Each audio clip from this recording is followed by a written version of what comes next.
Hey, well, here is actually some news from the right-wing press for a change. This little jewel here comes from UPI, and many of you may not know what that stands for, United Press International. And that news agency is essentially owned by Reverend Young Moon, some religious nutcase, an immigrant from Korea or something, with vast amounts of money at his disposal. I'm not quite sure if at this late age he has any control over his editorial board anymore. But anyway, here it goes. And just as his paper does occasionally, I will quote some things probably out of context here. So again, this goes back to the Georgian-Russian conflict. So part of this article that was written a couple of days ago and was published on UPI said, besides, at the NATO summit in Bucharest, Romania, in March, the European nations made very clear that they were not prepared to extend the NATO guarantees of joint security and protection to Georgia anyway. That left only the United States. Quite an admission, I would add. But President Bush's decision to stay in Beijing to watch the Olympic Games for a full 4 days as the Russian invasion of Georgia unfolded clearly revealed how much, or rather how little, he was prepared to do once the battle tanks of Russia started rolling. Now, you have to take all of this stuff with a grain of salt, of course, because evidently the entire article is in support of more aggression towards Russia. But it goes on. Russia has achieved all its aims in spades. It has guaranteed Georgia will stay out of NATO.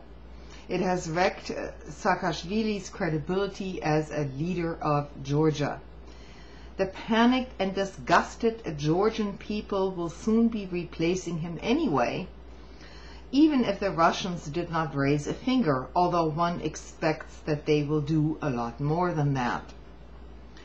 Russia has also achieved its key strategic goal of preventing the West from gaining control of the Baku-Tbilisi-Sayan pipeline, transporting oil from the Caspian Basin, believed to be potentially the second largest reservoir after the Persian Gulf region.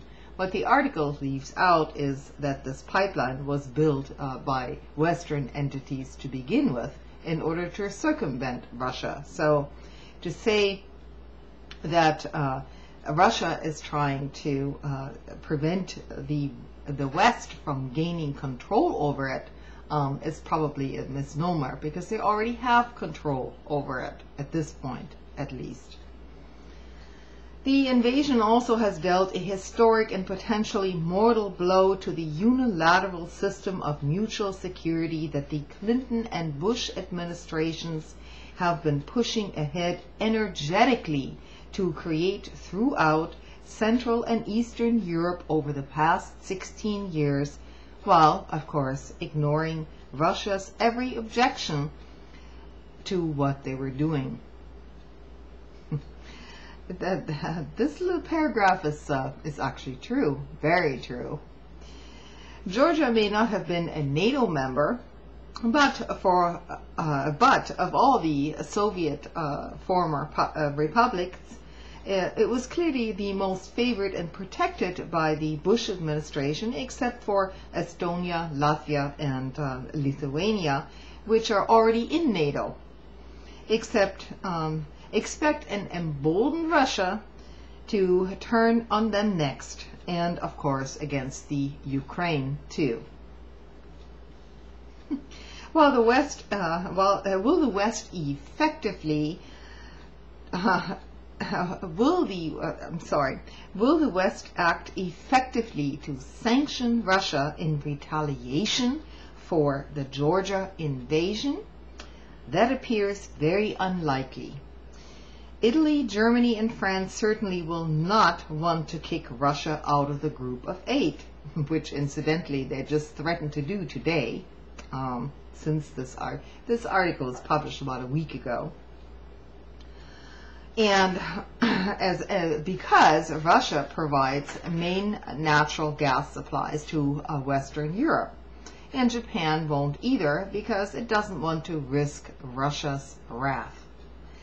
Bush is now more than ever a lame duck president, blah, blah, blah, humiliated by Putin and the Russian army in Georgia.